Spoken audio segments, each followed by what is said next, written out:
Hello everyone, welcome back to my channel.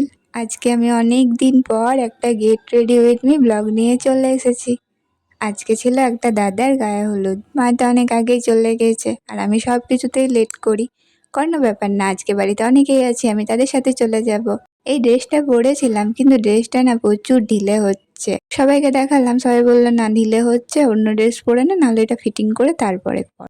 কিন্তু আমার হাতে না এত সময় ছিল না যেটা ফিটিং করতে বসবো। একবার আমি ফিটিং করিয়েছি, তারপরও ঢিলে হচ্ছে।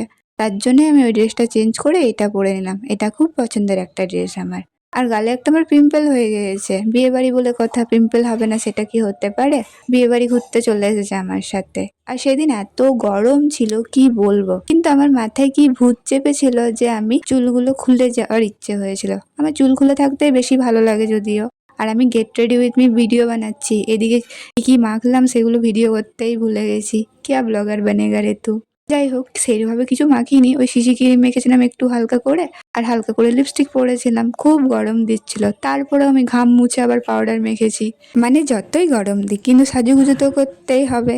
এই দুটো ছোট ছোট কিউট কিউট কানের গুঁড়ো পরে নিলাম, ব্যাস আমার সাজ কমপ্লিট। এই জ্যাকেটটা পরেছিলাম কিন্তু ভালো লাগছিল না, তাই আমি এইভাবেই বেরিয়ে পড়লাম। টাটা গাইজ, দেখা হবে অন্য কোনো ব্লগে।